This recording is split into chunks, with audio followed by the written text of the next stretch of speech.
capacitada, numa posição de liderança, de intercessão, estava com muitos problemas, mesmo. E quando olhei a sua ficha, né, aqui é o mapeamento espiritual, aquela fichinha que a gente manda a galera preencher, percebi que já se envolvera com tudo quanto é coisa que se possa imaginar aonde? No ocultismo, coisa pesada. Seu maior envolvimento havia sido aonde? Na Umbanda, onde disputava com outros colegas, entre aspas, quem possuía maior poder. Muito rápido recebeu a capacidade de vidência. Vidência é o que? Adivinhação, saber, querer saber da vida dos outros, visualizar, né, coisas no mundo espiritual, sendo doutrinado pelo seu guia.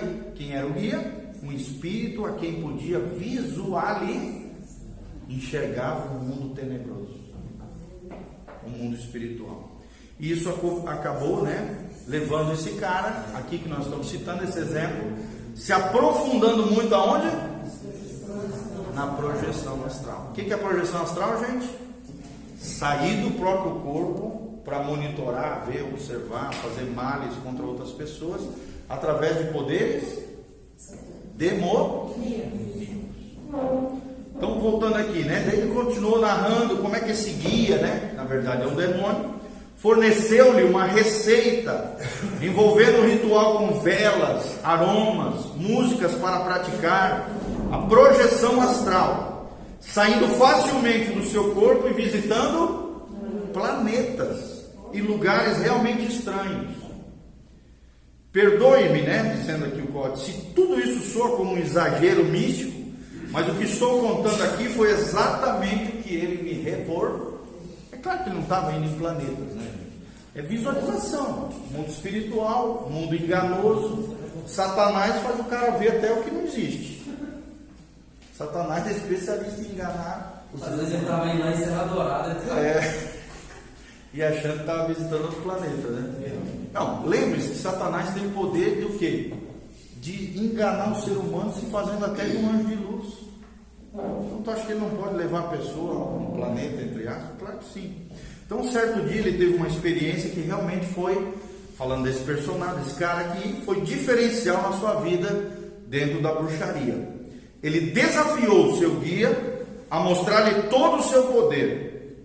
Quem era o guia aqui, gente? O demônio, um espírito de engano. Foi quando ele viu essa entidade puxando-o pelo braço, fazendo com que ele entrasse em uma projeção astral, saindo do seu corpo. Juntos viajaram numa velocidade que ele ainda desconhecia nas projeções astrais, e se viu indo na direção de um olha só, saiu de onde o corpo dele estava e foi até um gente, isso existe, tá?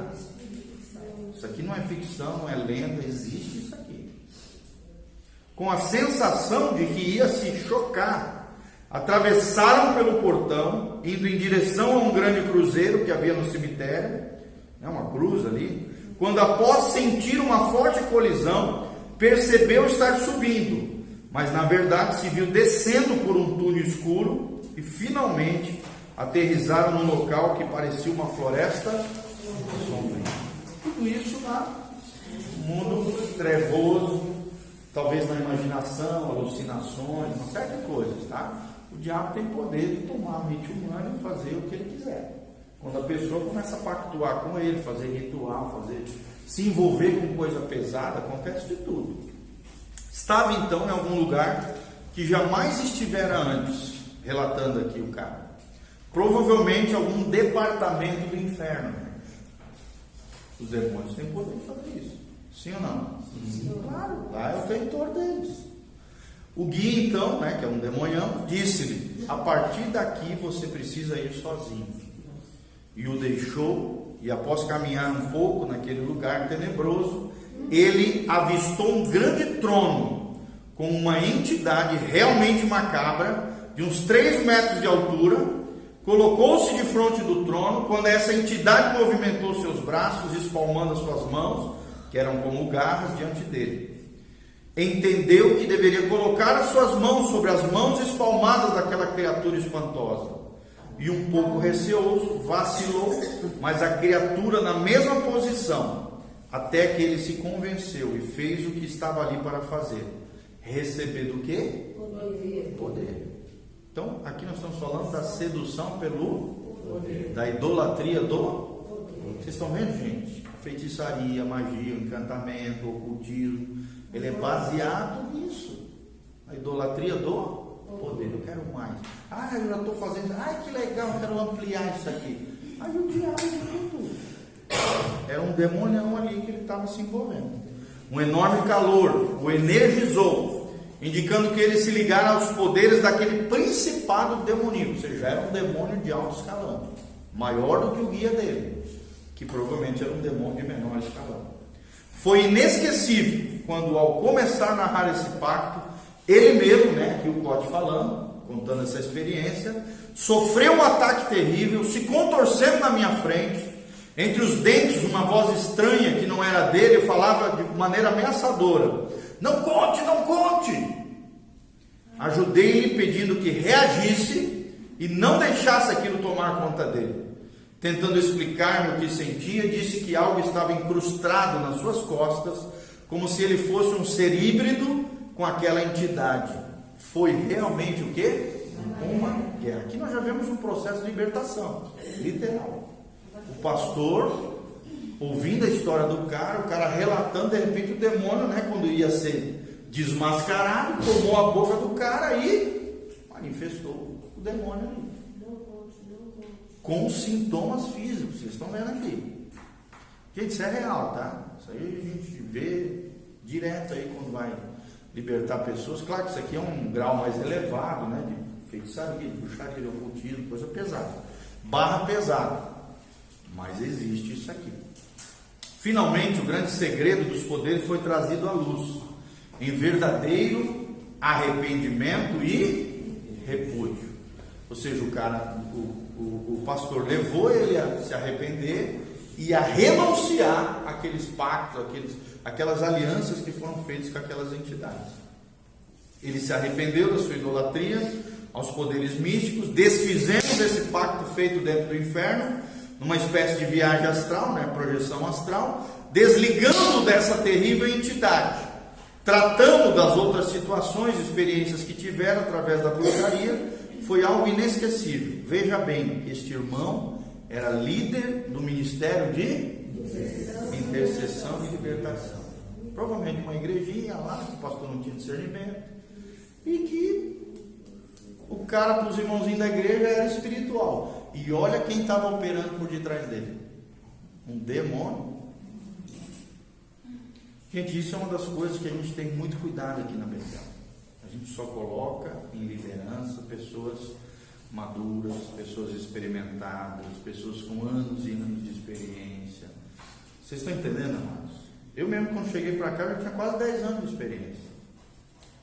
Então, assim, não pode ser qualquer um liderando, ainda mais áreas estratégicas da igreja, como a intercessão e a libertação. Pode o cara chegar onde, vem cá, irmão, vem aqui, cuida.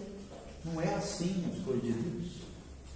Tem que ser tratado com cuidado, com zelo, porque espíritos malignos de engano podem se infiltrar e às vezes se elevar até em posições de liderança dentro das igrejas. Se o líder da igreja não tiver sabedoria, não tiver discernimento, não tiver entendimento, o diabo deita e rola dentro da igreja. Vocês estão entendendo, irmãos? Olha o perigo desse caso aqui, exemplo que a gente está vendo. Era irmão da intercessão, era o líder do ministério de intercessão e libertação, ministrando, impondo as mãos sobre muita gente dentro da igreja.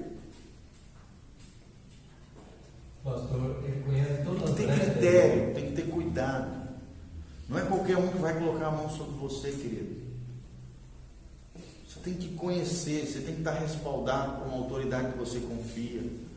Você está me entendendo? Tem que governar bem a casa, tem que ter experiência com Deus, tem que ter caráter, tem que ter vida com Deus. Não deixe qualquer um sair metendo a mão na tua cabeça, ministrando sobre você. Às vezes tem um espírito contrário, tem um espírito de rebeldia, tem um espírito de feitiçaria, tem um espírito de engano ali, e vai ser... Graças a Deus, Vocês fazem parte de uma igreja séria, que leva a sério as coisas de Deus. Mas muita igreja não é assim. Infelizmente. Relatos e relatos de lugares onde pessoas neófitas, novatas, despreparadas são colocadas em posições estratégicas e muitas delas vieram do ocultismo, é o que nós estamos falando até agora, da feitiçaria, sem uma limpeza das suas vidas, com todo um fardo, um peso espiritual, uma contaminação espiritual, entrando dentro das igrejas e assumindo lugares que elas não poderiam jamais ter enquanto não forem libertas.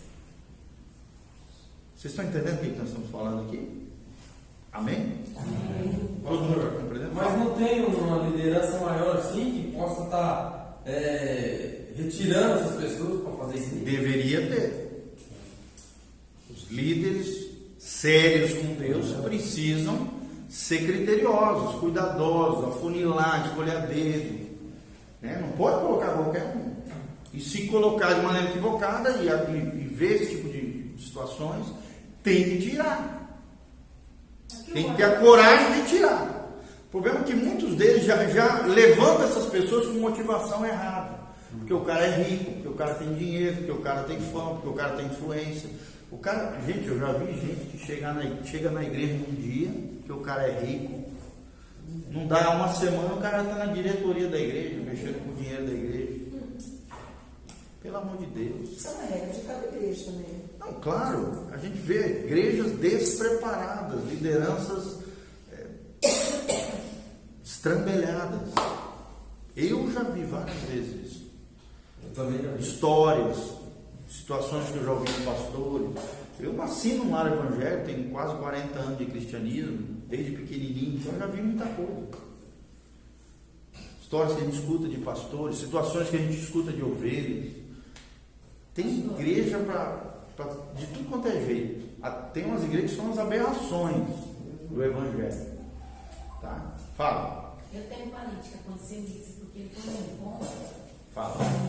E aí ele já era evangélico desde criança. Bem alto, tá, querido? E ele foi no encontro. E eu acho que a pessoa que impôs a mão sobre ele, pode ter acontecido esse caso aí. Em vez dele ficar bem, tanto ele como a esposa dele saiu de lá pior. Sim, já Saiu vi de isso lá acontecer pior também. e largaram tudo, foram pro mundo, foram beber, separaram, brigaram. Só confusão. Porque às vezes a contaminação estava em quem ministrava, estava endemoniado. Isso aconteceu. Principalmente mulheres, gente, toma cuidado.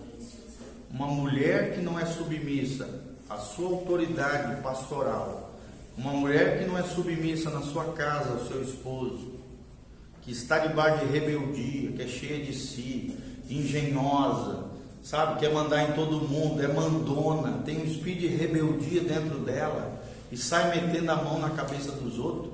A Bíblia diz que o pecado de rebeldia é igual ao pecado de feitiçaria.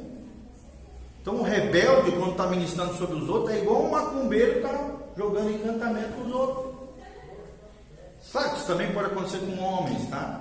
Mas assim, prestem bastante atenção nessas questões. Como é que aquela mulher lida com o marido? Está submissa ao cabeça do seu lar, que é o seu esposo? Como é que ela fala, trata os seus pastores? Se é uma pessoa rebelde, contrária, se levanta, fofoca da vida dos outros, se levanta contra a liderança, irmão, cai fora, que isso aí é demônio puro.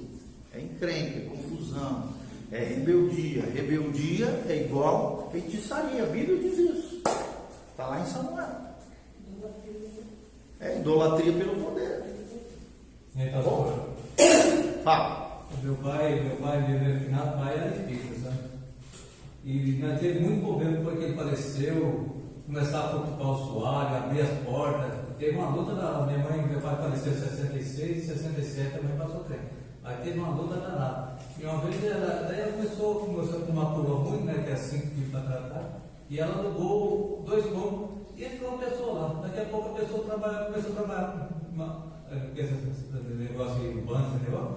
Rapaz, quando foi uns dias, o cara falou, irmã, não sabia que você era crente. O homem saiu rapidinho da casa, falou, eu não sabia que você era crente, senão não tinha nem entrado na casa.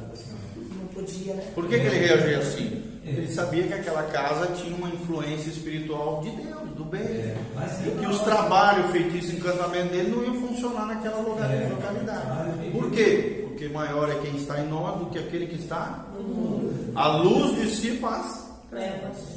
Entendeu? Por isso. Não é permitida. É, Não é exatamente. permitido. O demônio não desce, não incorpora, o trabalho não funciona. Ele sabe que Porque a autoridade daquela. E a autoridade não era o cara que estava entrando lá alugando, né, a casa, o sobrado, sei lá o que era. E, quer dizer, era quem? Era a pessoa que era dona do terreno, da localidade, da área geográfica. Que era uma crente, era uma mulher de Deus. Porque a área deles, ele já avisa, quando eles mexem com essa área, eles falam para não envolver com os crentes. Se eles envolver com o crente, a vida deles é expulsa da turma deles. Exatamente. Porque cai mesmo. Porque o demônio está submisso ao Espírito. Ele tem que obedecer aos anjos que nos protegem. Tem anjos que nos protegem. Tem anjos que são territoriais, que marcam, delimitam, abençoam e protegem o terreno, a casa, a vida dos crentes. Na casa deles tem muito. Exatamente, em nome de Jesus. Tem que orar mesmo para isso, proteção. Eu vou viajar, deixo a minha casa ali. Além de deixar alguém cuidando da casa, eu oro e falo: Senhor, que os teus anjos se tornem invisíveis contra todo e qualquer malfeitor. Senhor, que alguém que queira entrar na minha casa fica apavorado. Apareça um anjo, o cara se espante, se assusta e vai embora. O Senhor revele isso, o Senhor proteja os meus bens, o Senhor proteja o carro quando você está viajando. Ora a Deus, isso é uma realidade. O ministério dos anjos, tem uma palavra do pastor Walteni só sobre isso. O ministério dos anjos é uma realidade, é um direito nosso. A Bíblia diz que os anjos são ministradores de Deus, da parte de Deus, na vida daqueles que são herdeiros do céu. Quantos aqui são herdeiros de Deus aqui? Do céu, vão herdar o céu, vão para o reino de Deus. Então você tem anjos que estão a seu serviço. Você precisa mandá-los, comandá-los, pedir a Deus que envie esses anjos. Que proteja e guarde o teu lar, tua casa, o teu trajeto, o caminho, a tua viagem. Fala. Hebreus 1,14, né? Fala, né? Hebreus 1,14, exatamente. Parabéns. O cara está crente. Vamos lá. Gente, agora nós vamos falar sobre o que ela perguntou. A diferença entre cura interior e regressão. Fala comigo. Cura interior vem de Deus. A regressão é uma contrafação, é uma falsificação maligna. Tá bom? Vamos lá então. É preciso desmistificar o conceito de cura interior.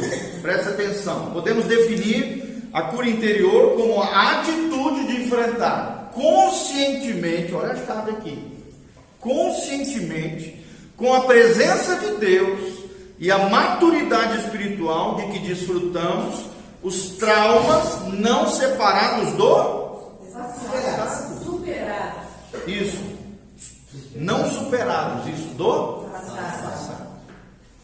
Mas como é que a gente faz isso, gente? A gente faz em Deus. A gente volta ao passado, no sentido de trazer aquela memória ferida para que seja tratada aos pés de Jesus. E quem faz isso, gente? É o homem? É o Espírito Santo que traz a memória. Tira do inconsciente, um psicólogo falaria isso. Tira do inconsciente e coloca no consciente. Sabia, né, que o ser humano tem, segundo a psicologia, né, teoria de Freud, estrutural de Freud. Eu estou fazendo um curso de pós-graduação nessa área de psicanálise. Existe o consciente, que é onde a gente tem consciência. Por exemplo, vocês estão conscientes agora comigo aqui, ouvindo a aula e tal. Eu falando com vocês, eu estou agindo de maneira consciente, vocês ouvindo de maneira consciente. Existe um outro aspecto que é o pré-consciente, que é intermediário entre o consciente e o inconsciente. O inconsciente é aquilo que a gente não tem percepção consciente, que está lá dentro da nossa memória, na parte mais profunda da nossa mente. E o pré-consciente é aquela parte que se a gente se esforçar, a gente tem acesso. É uma parte transitória entre o consciente e o inconsciente. Isso aqui que nós estamos falando é Deus, através do seu poder. Ele entra dentro do nosso inconsciente, resgata aquelas memórias feridas e traz para o consciente. Para quê? Para curar. Para tratar. Tá bom? É como se fosse segundo a psicologia, né? Como se se fosse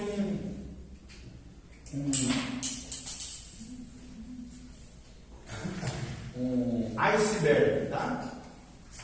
Aqui é o consciente, aqui é o pré-consciente, e aqui na maior parte da nossa mente, né, da nossa psique, do nosso mundo psíquico, está o inconsciente. Então Deus tira daqui e coloca onde para resolver? No consciente. Por isso que ele diz aqui, ele usa esse termo, com a presença de Deus, enfrentando de maneira consciente, com a presença de Deus, aqui nós vemos o Espírito Santo, e a maturidade espiritual de que desfrutamos, ele traz os traumas não superados do passado, interagindo, ou seja, falando, se comunicando com as injustiças, com as rejeições, com as respectivas reações pecaminosas, através dos princípios implícitos no sacrifício de Jesus. A gente pega essas memórias, a gente pega esses traumas, a gente pega essas rejeições e leva para onde, gente? Aos pés da cruz. Exatamente. De maneira consciente. Gente, Deus age na nossa consciência. As coisas de Deus precisam ser conscientes, tá? Fala. Eu já levei minha filha para fazer regressão, quando ela estava muito mal.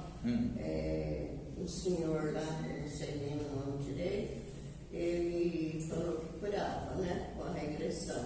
Eu já era da igreja, mas eu acreditei que ele ia curar. Ela estava muito mal. Levei 3 vezes. Não aconteceu nada com ela. Ela não chorou, não desmaiou, não aconteceu nada. Ele perguntava, ela respondia normal. Mas e agora? Ela está contaminada, então? Vamos analisar aqui, talvez sim, talvez não, tá? Não dá para saber. Tem que analisar o caso da tua filha de maneira isolada e tal. Mas vamos continuar aqui, daí tu mesmo pode chegar a essa conclusão conhecendo a tua filha, a história dela, o que aconteceu, tá?